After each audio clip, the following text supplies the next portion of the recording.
There are moments when politics don't feel like politics anymore. It feels personal. It feels like your history, your family, your children, your rights, and your future are all sitting on the table.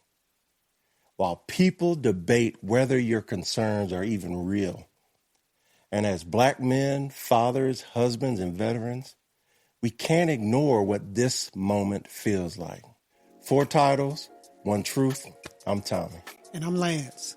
Today's conversation, politics feel different when you're Black. Let's get into it.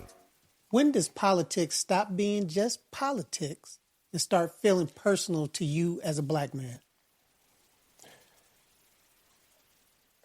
When you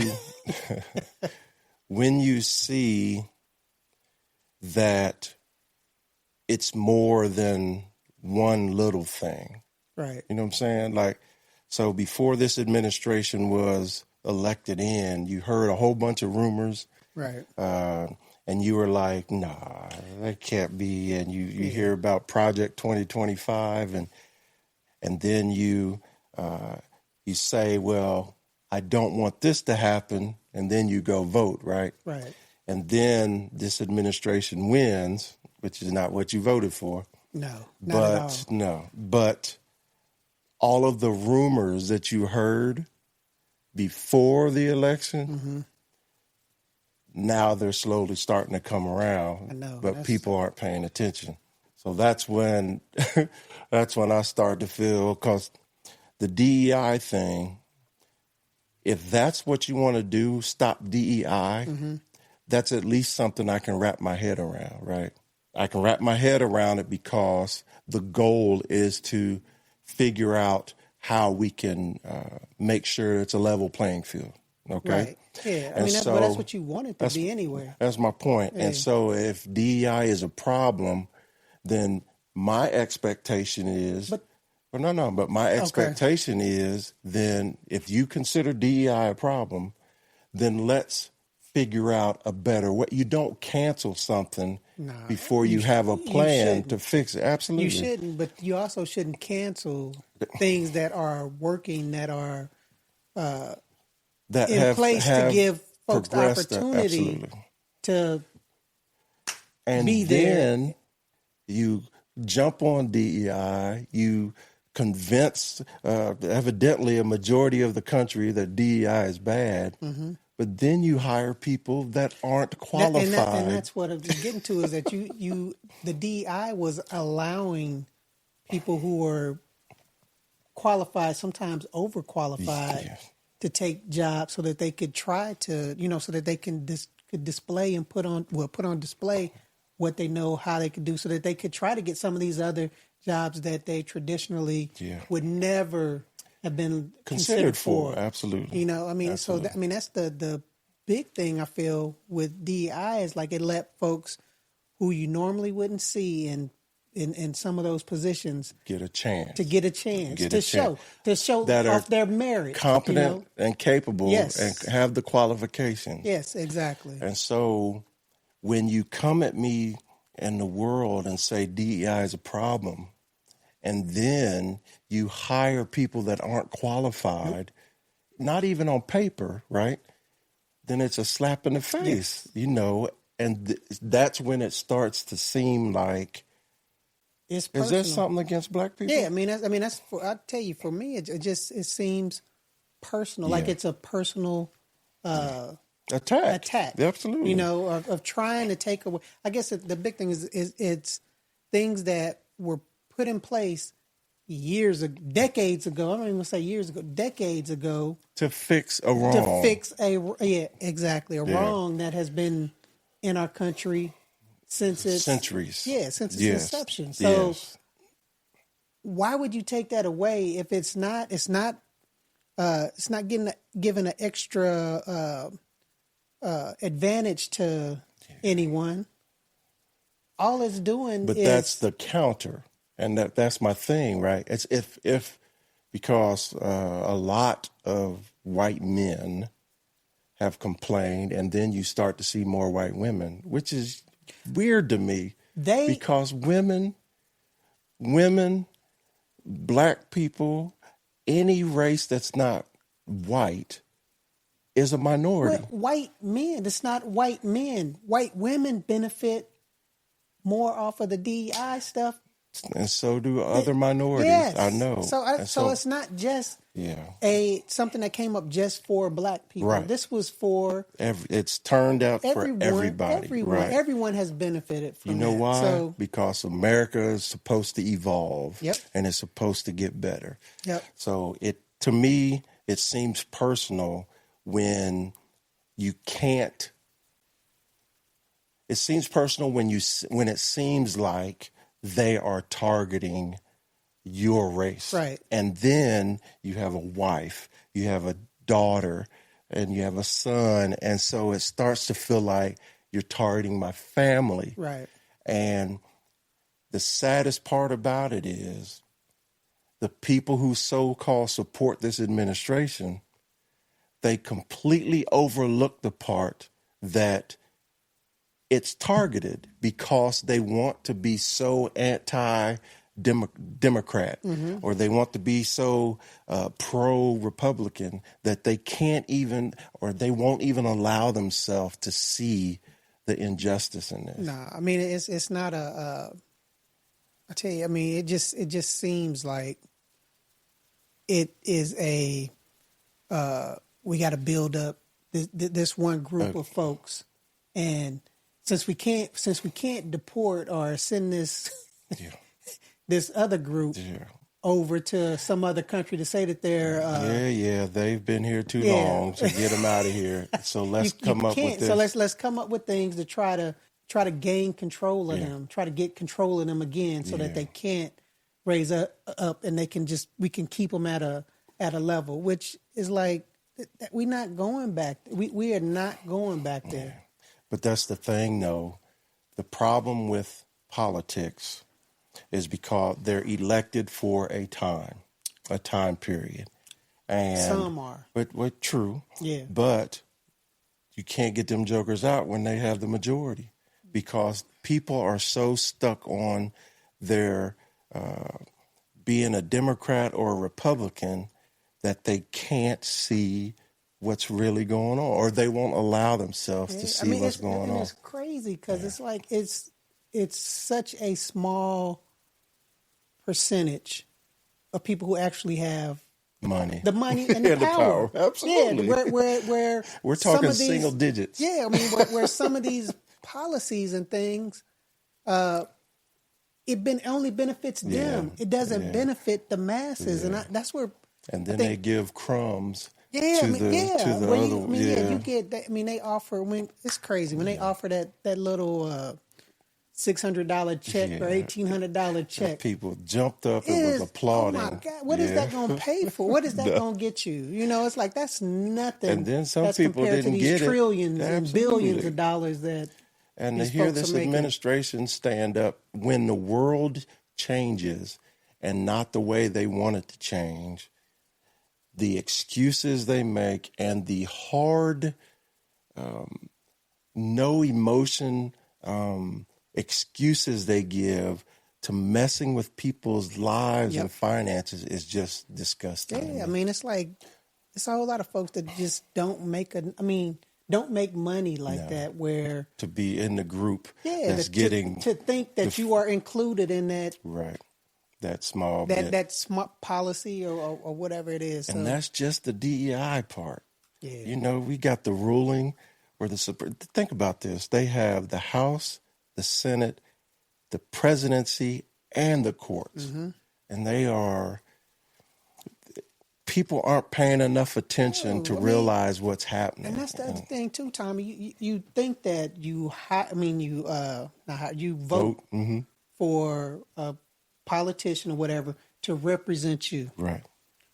So you start doing all of these the gerrymandering of the voting districts and doing all of that stuff, and you don't get the opportunity to vote for, have somebody that represents your interests. Because that's what I thought that's what I've always thought that the politicians were supposed to do, was represent your interests, your best interest, and reflect your where they're community. from. Absolutely. Yeah, for your community to fight for the things that your community needs and believe. The people that live there believe in. And that's the That's thing. not. I mean, and that that's once not again, happening. the smaller percentage are the ones that are getting the representation instead of the masses. The ones that can pay. Absolutely. That.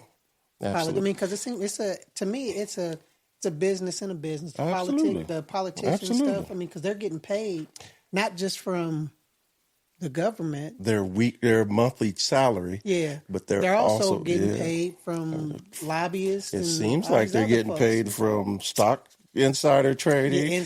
Because how are all of them millionaires now?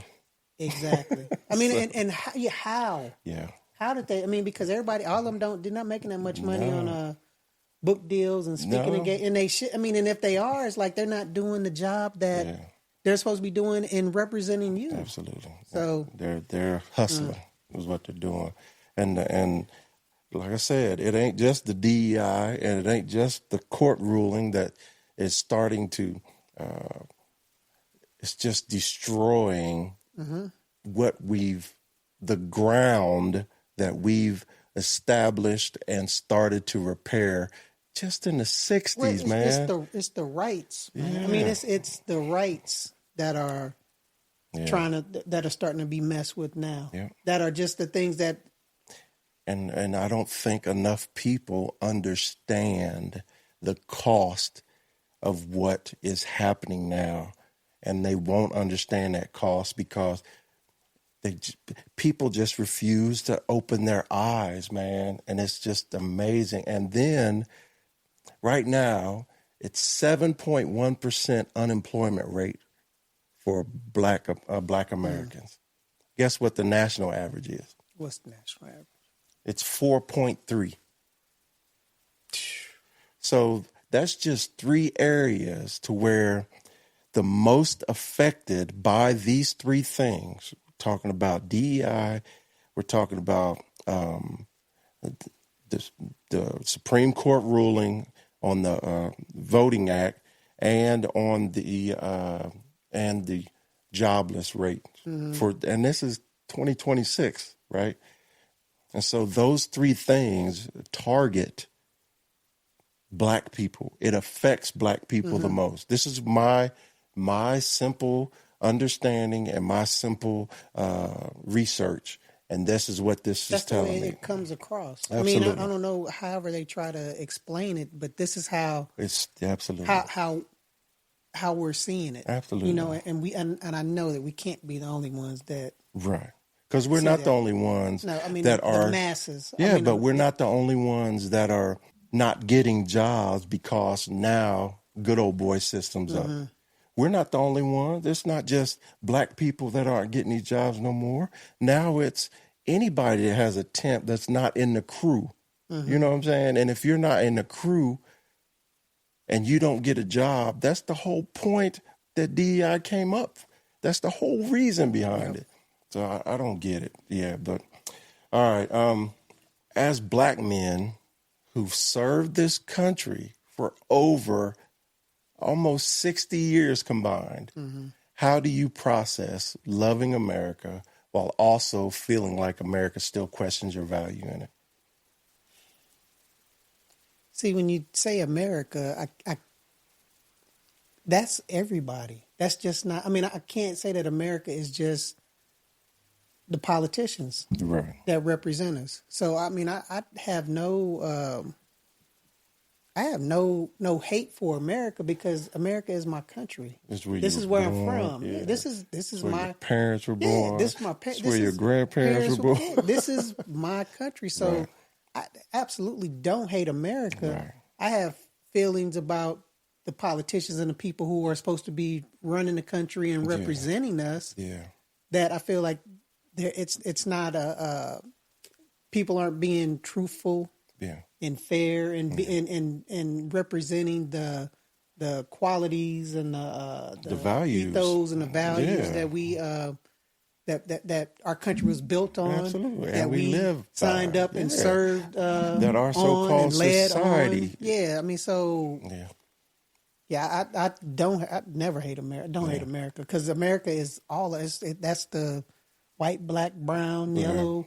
I mean, everybody that's here. And that's what makes our country so unique. Right. You know, and that's the thing. I think some people don't get to travel and actually get to see what other countries. I mean, how good you have it. Oh, my God, man. Yeah. I mean, this is just, I mean, even some of our worst, you go to other countries and it's nowhere near what some of these other countries and people are living conditions and just the some people only all have the infrastructure that we have, even with our infrastructure being old and needing repair, improvement, needing renovations and things like that, is nothing like some of what you see some of these people living in. Absolutely. I mean, in these other countries, when you go to these other countries and you see their poor neighborhoods, some of them don't. They share a metal wall. You know what I'm saying? Some people had to move and live up a hill. You know, it's crazy. But you said what I was going to say about America. You know, it's not. America is the people, and the people are the ones that we associate with every day. The ones you run into. I was just talking to somebody the other day, and I was like, it is crazy how I could sit down anywhere in the United States and start having a conversation with somebody, and we could end up becoming friendly, right? And I have no idea what type of politics this person is. I have no idea what type of religion this person is, but we can have a good freaking 15, 20-minute conversation and leave laughing and remembering each other, maybe exchanging cards, phone up, whatever. And it's amazing that could happen. But then you come back and you sit in front of the TV and you see they're firing black generals. It seems like they're firing women leadership in the military. It seems like the black supporters for this administration that was so valiant in trying to get this guy elected, and they ain't got no job. No leadership jobs. No, they're still fighting for their political careers.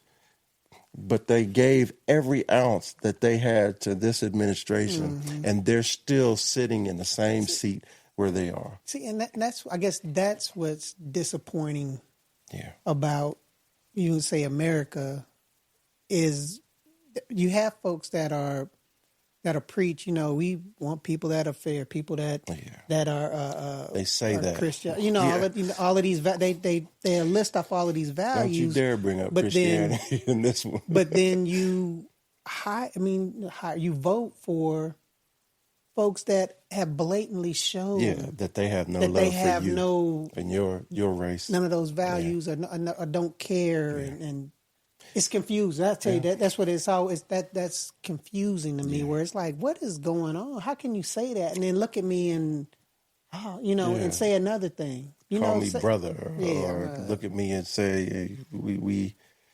I don't know, but I will say this: that one thing I don't understand is how I don't believe that black people should all be in the same, should be the same, because people are different, right? Yeah.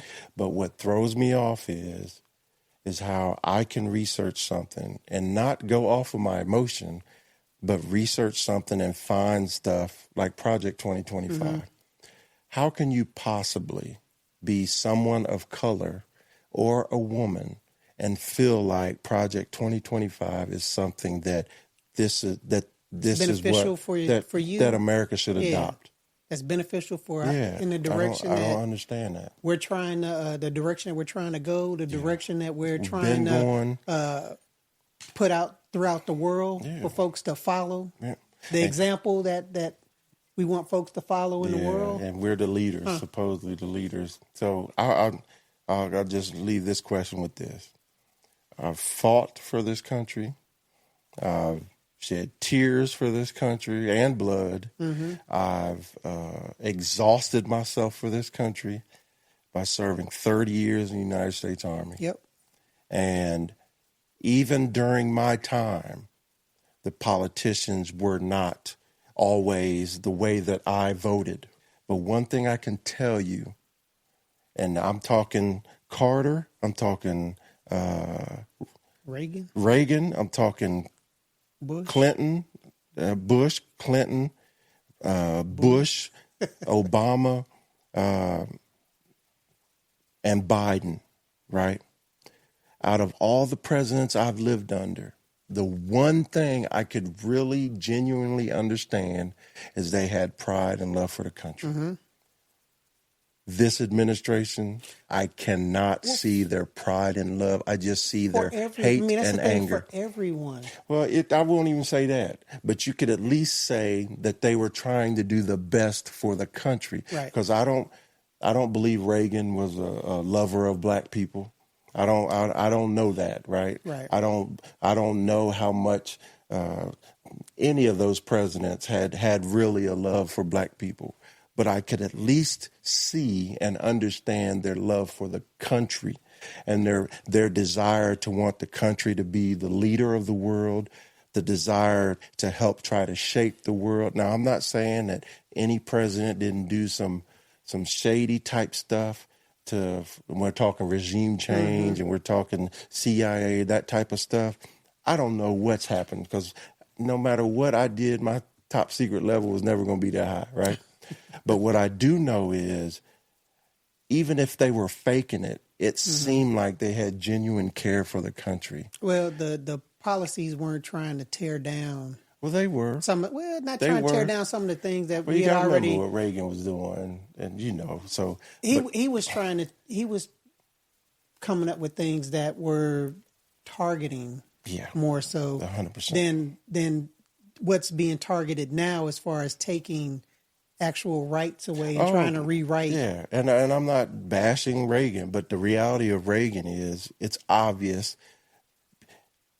that he saw that the majority of the problem in this country was related to drugs, and that was related to, it seemed like, black people, right? So I've researched Reagan, and I understand, but he was also, he represented style. He was classy, and there was respect around the world because of the way he presented and carried himself. That's what I'm talking about from all the other presidents. Okay. This guy is talking about destroying a whole nation. This joker he's talking about, he's happy that people have died, but then you flip it and somebody dies on their side, and the moment people critique them, now all of a sudden they want them arrested, or they want them charged with something, or they want them. You know what that sounds like? It sounds like absolutely communism. Yeah, that's exactly what it sounds like. Dictatorship, shaping the rules so that you can do what you want, but everybody else has problems. Do as I say, not as I do. Yeah. So, but I love America. I fought for America. I volunteered to fight for America. I was born here. I raised a family here. My ancestors came here. So this is my country too, this is our country. But right now, this administration there's nothing that makes me believe that they're for me, my family, or my race. I don't feel like they have the best interests. Our best interests at heart. So, why do you think some people believe there is no more racism in America now? I have no idea. I have no idea how people can actually fix their face to say that there is no racism in America. First off, there's a Webster definition of racism, which is very basic, and then there's a academic understanding of racism, right? And one thing that I have pulled from my research and my understanding of racism is racism doesn't come without power behind it, right? So if someone is sitting there calling me the N-word, right, and they are of the majority race, And then their race has the ability to make my life harder, to make my ancestors harder, to get on equal ground. That's racism to me. I know that I can walk out of this house at any moment and be called the N-word. Mm-hmm. I know that because I walk anywhere where someone feels I shouldn't be, and they're going to either A, think I'm up to stealing something, B, think I'm up to causing trouble.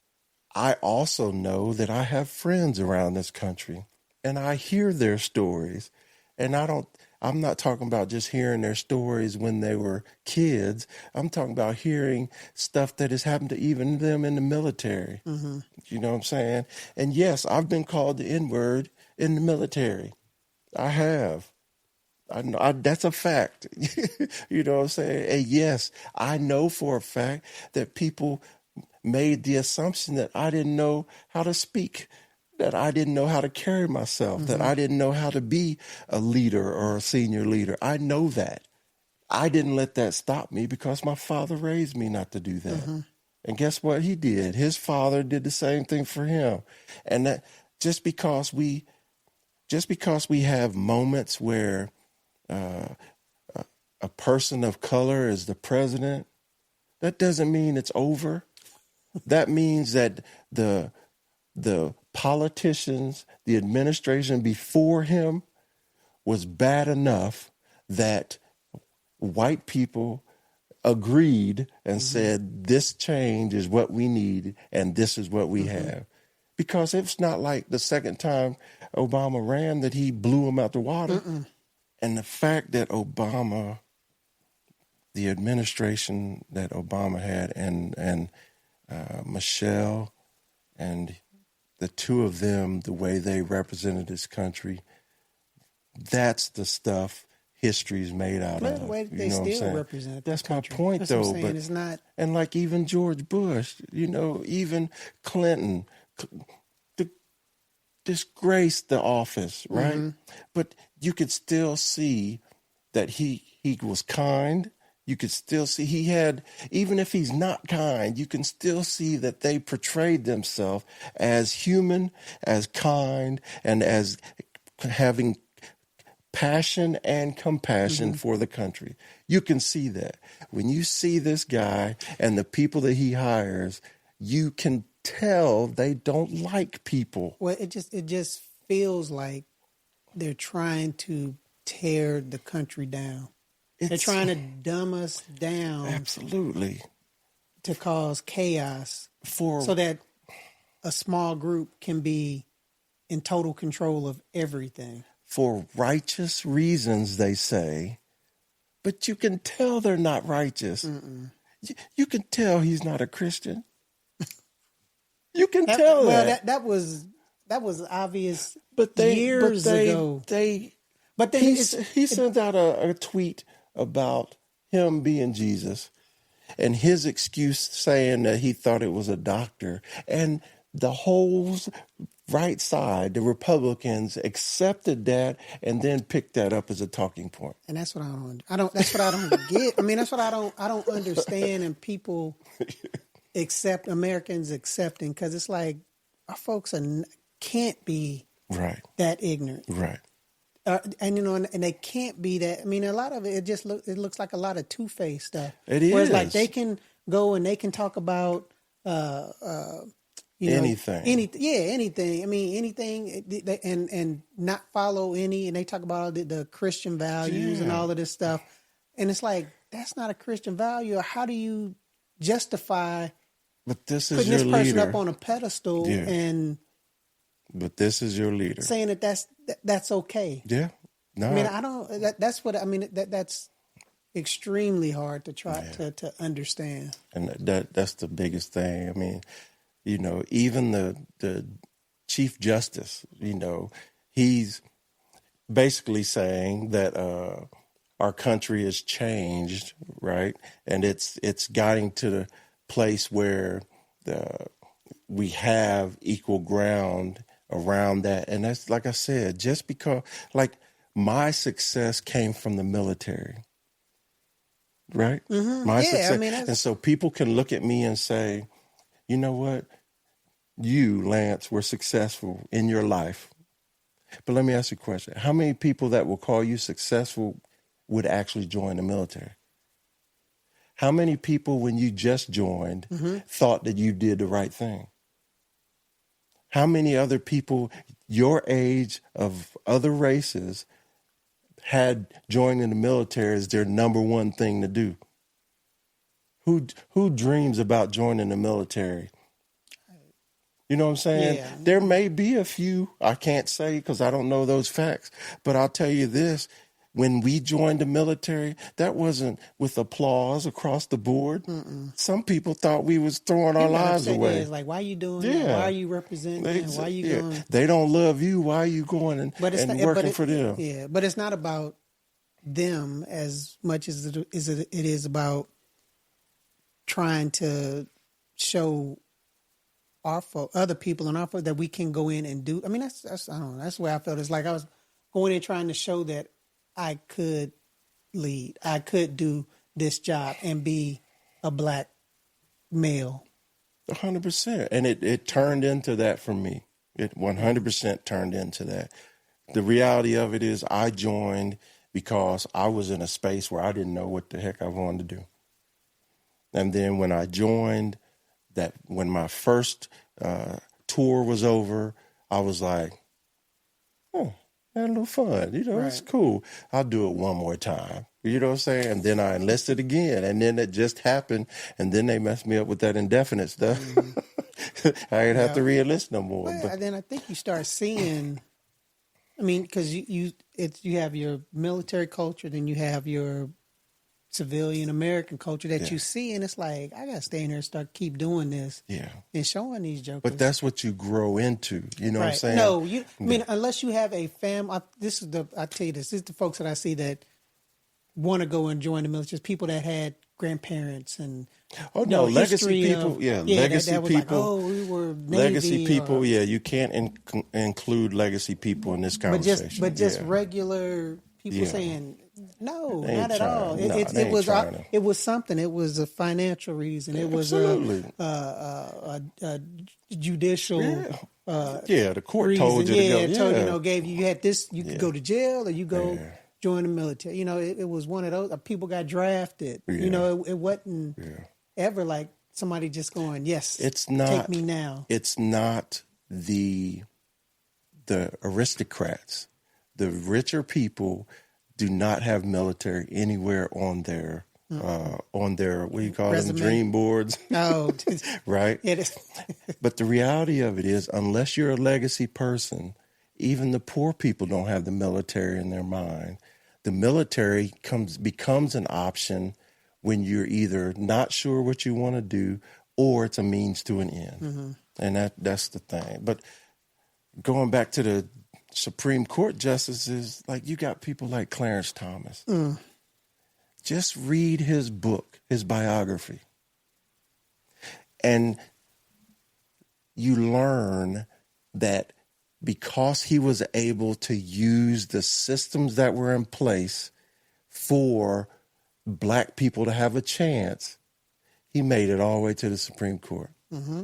And now he's at the Supreme Court saying that using that help is a badge that says that we're inferior.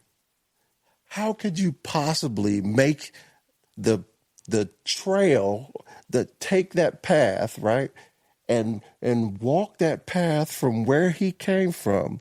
And I'm not going to give his book away, but go read his book and talk about where he was born and where he came from and what he did to get where he is.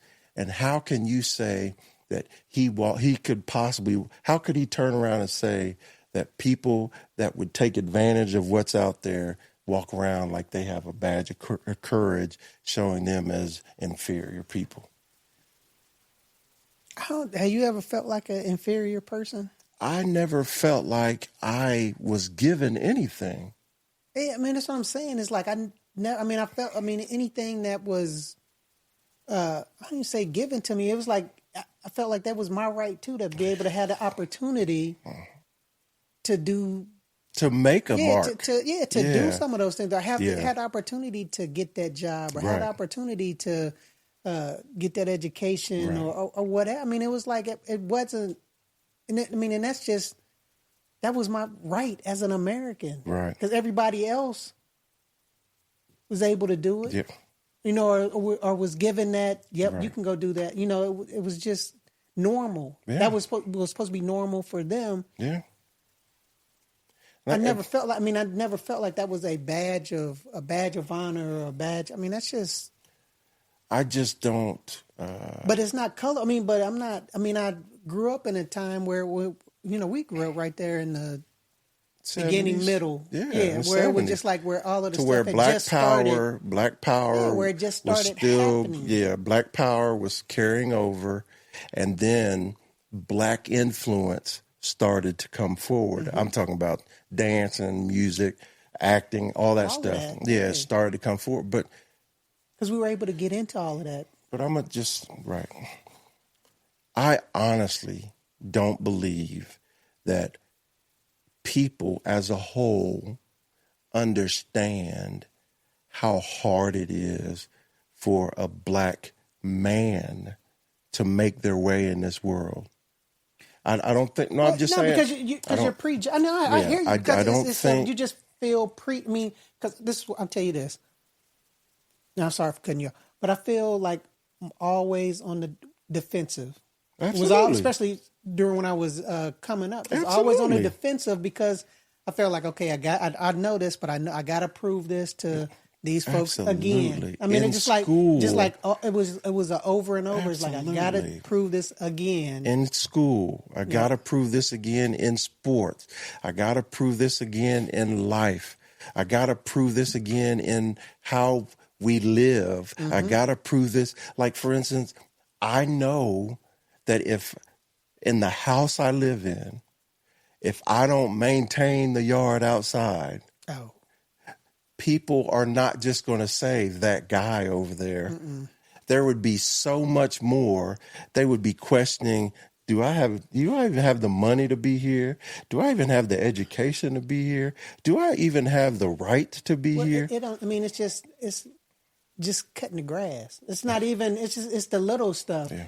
I don't think that people as a whole, especially if it's not you, I don't think people understand that, like you said, how much of, or you said defense, I'll just say alert you have to be as a Black man, because if you mismanage the way you carry yourself, then you're automatically confirming a stereotype classification that could stop you from being anything you want to be. You know what I'm saying? Like my neighborhood, and I'm going to talk strictly about Middletown, Ohio.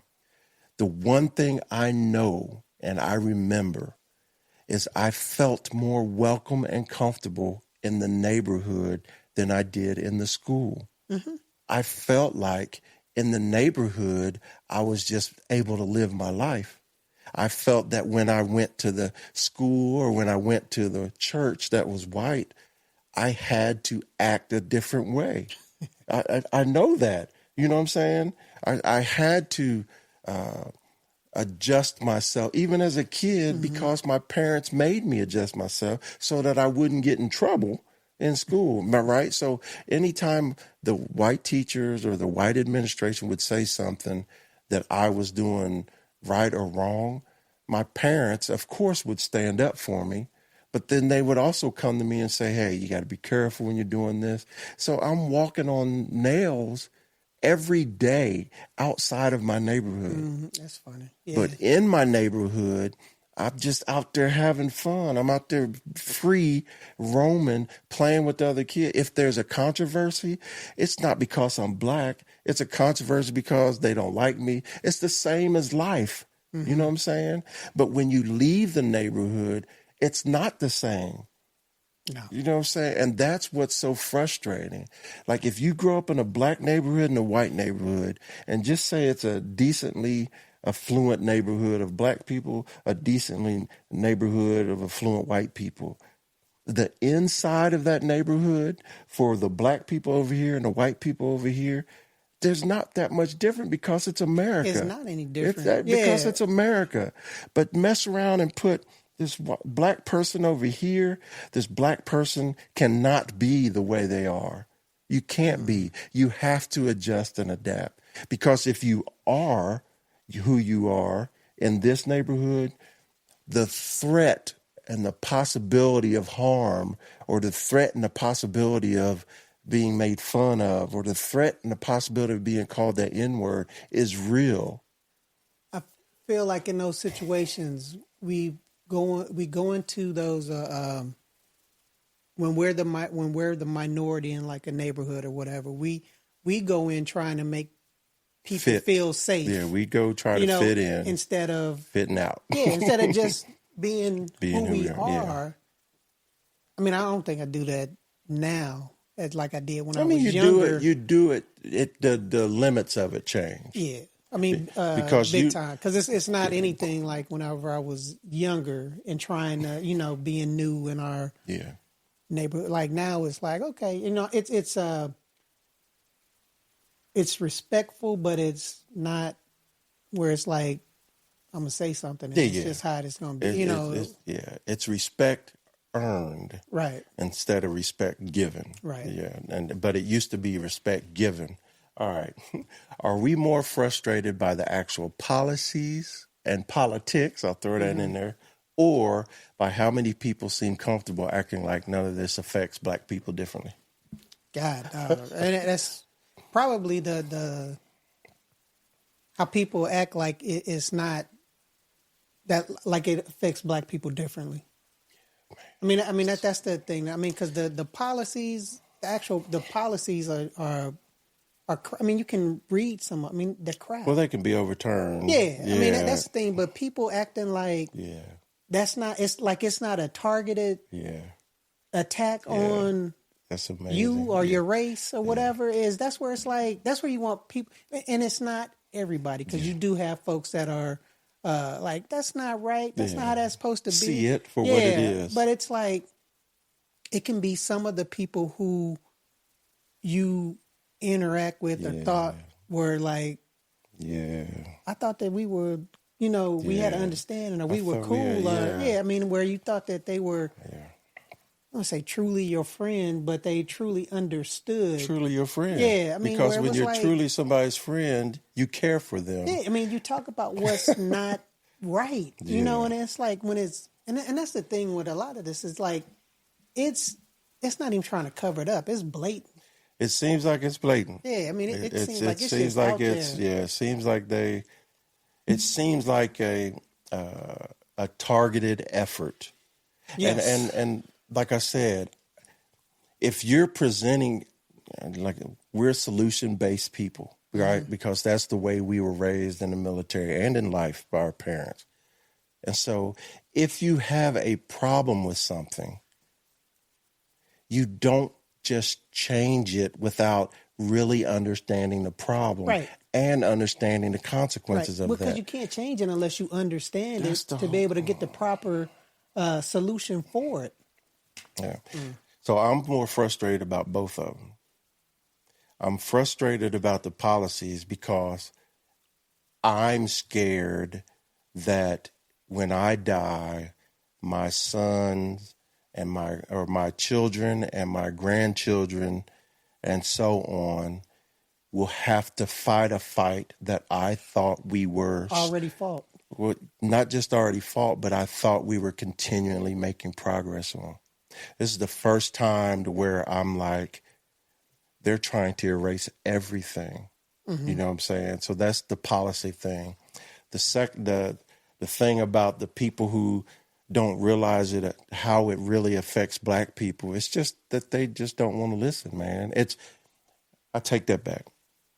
It's more than just they don't want to listen. It's because they are convinced that by helping minorities, you're erasing the current majority. You know what I'm saying? And I just don't understand. Like, and I'm going to be bold and not bold, but blunt.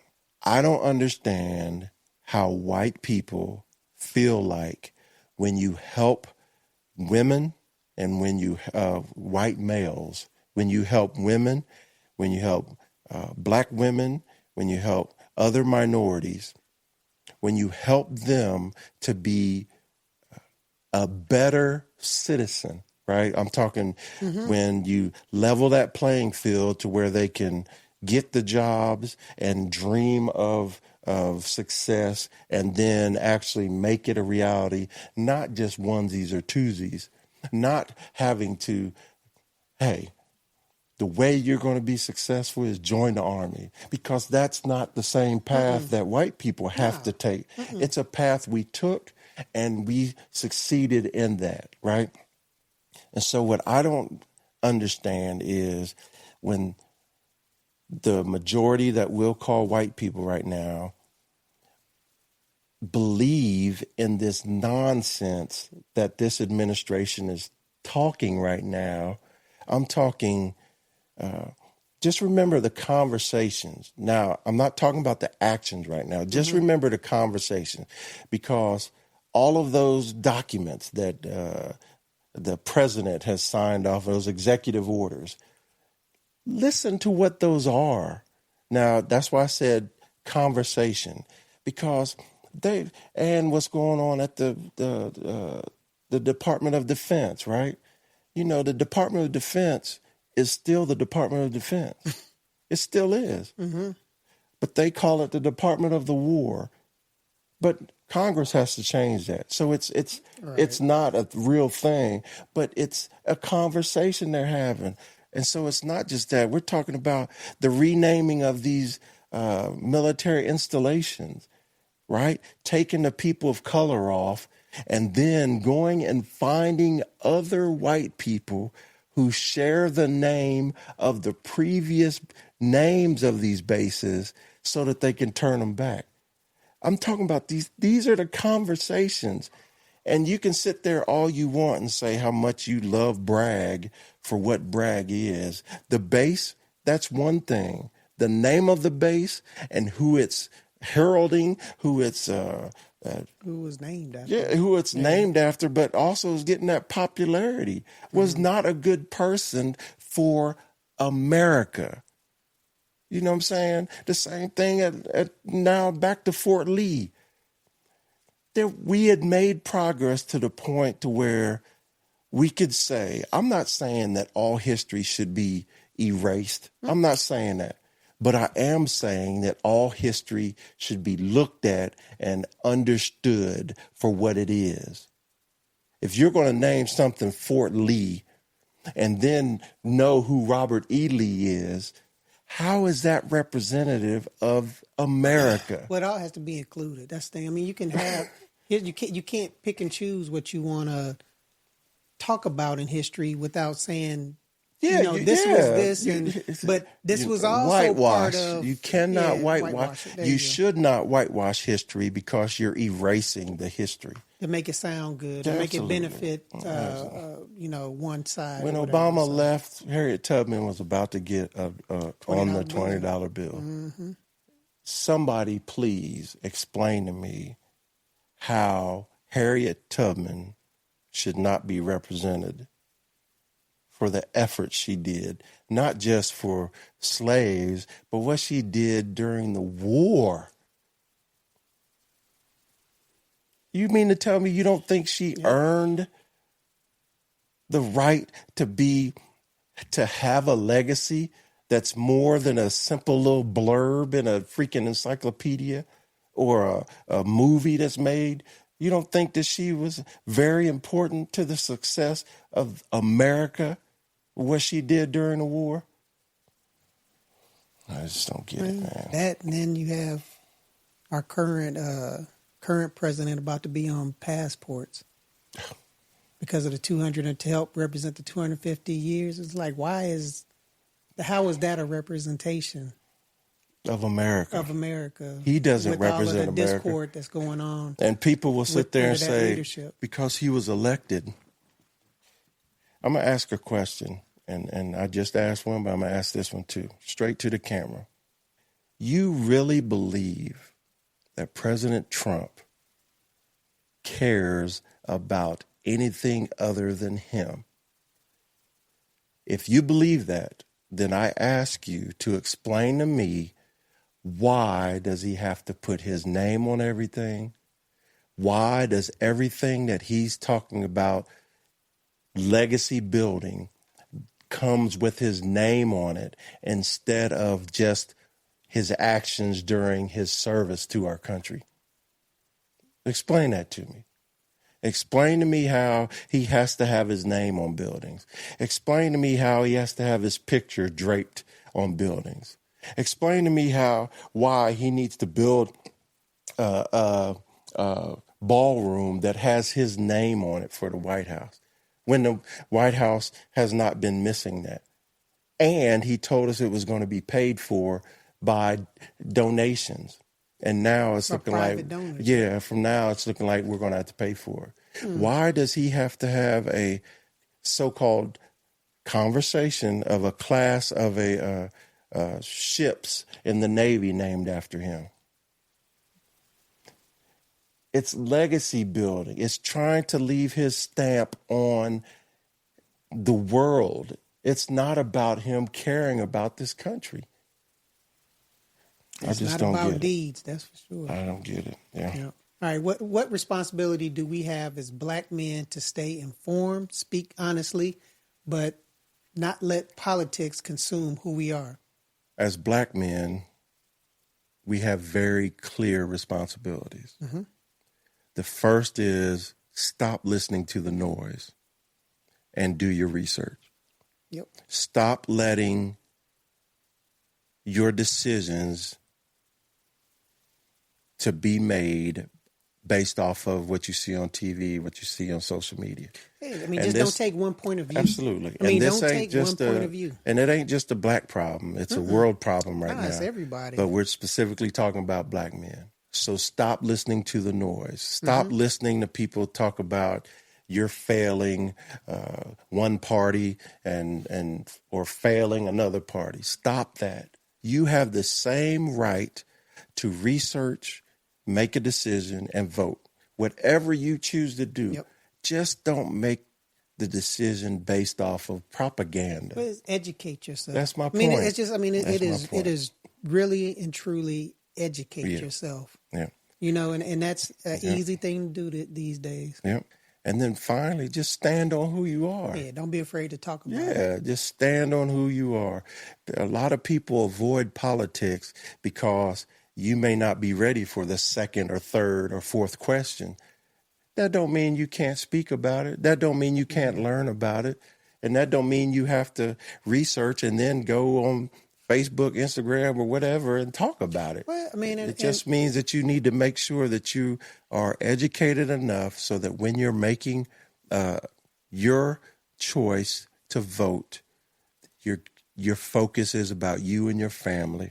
But there also is a responsibility, but it's up to you to put it on your shoulders to care about your race. Well, you can't be afraid to talk about it. True. Because I'm talking about going out of your way to talk about it. That's all I was saying. Because a lot of that is, yes. Yeah. And that too, and with that is like you talk about it because whatever these policies and things that are going on, that's the way that you can spit it back out is the way that you're hearing it and understanding it. And if it's something different where it's like, no, that's not what it's meant to, so that it makes sense. Absolutely. So you have to say something because if that's you just the word, makes sense to you. If you just go by what's being put out and then you thinking, okay, that's what it means, and it's like that has nothing to, or the implications of this coming out are going to be boom, boom, boom, boom, boom. Are going to be the cause and effect. Yeah. And this what can happen from. So talk about it with your friends, with your boy, so that you can actually be able to understand it and actually talk about it more, so that you can talk about it more on a wider level, with folks. But I think you have to be able to can't be afraid to talk about these things. And that goes back to you're not going to be afraid to talk about stuff when you know the stuff. And that's what I'm saying. If you're putting in the research and you're putting in the time to understand something, then that's absolutely what you should be talking about. You know, I was just referring to, you know, you don't have to be that guy that's always has something to say on your social media. I'm not talking about that's the level that black men should be. No. I'm not talking about you should, I don't think that you as a black man should feel like the weight of the world is on you. But the fact is, it is sometimes. Well, just be informed. Yeah. I mean, just be informed, because it's I don't stay up on politics like that. I mean, I talk about it with my wife. I talk about it with you. I'm like, oh, okay. Yeah. I read on things, from time to time. Yeah. But I'm not like going and back to my whatever and doing the blog, posting. Yeah, I'm not doing that. You know, because it's like it's because some of it's ridiculous. You know, because it's just I want to have faith again with the I mean, I want to have faith again with the politicians, just because I want them to go back to actually listening and taking care of our folks, which I don't feel like they're doing. I just feel like it's a bunch of millionaires looking out like, okay, how can I be more? How can I get more money? Yeah. Or I'm not going to say anything about this because I'm a benefit off of this craziness too. Keep it quiet. Where it's like, I don't know. It's just black men got beat down in this last election, and I don't like that. I don't like the fact that America all of a sudden is saying that black men either let you down or lifted you up. It wasn't us. Because we don't get credit for anything else, but we're taking that. Nothing positive. Yeah. And so, and I'll just say this, if you're black and you voted for Trump, did you honestly do your homework on him? Meaning, did you see how he was when it was time for him to serve in Vietnam? He wasn't the only rich person that did that took those paths. But he did education, then all of a sudden bone spurs, and then finally wasn't eligible no more. That used to be a problem.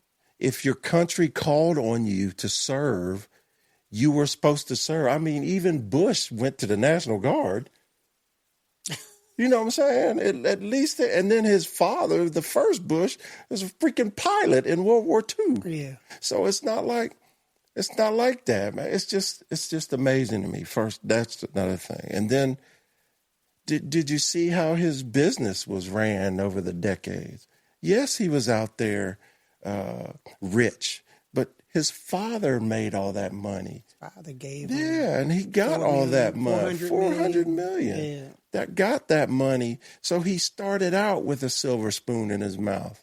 Politics is not distant when it touches your family, your history, your vote, your job, your health, and how people see your value. We may not all see this moment the same way, but we can't afford to be uninformed or silent. As black men, we've got to pay attention, speak truthfully, and still find a way to lead our families without letting anger be the only thing we pass down. Thank you for joining this conversation. Yep, y'all. So until next time, let's keep the conversation going.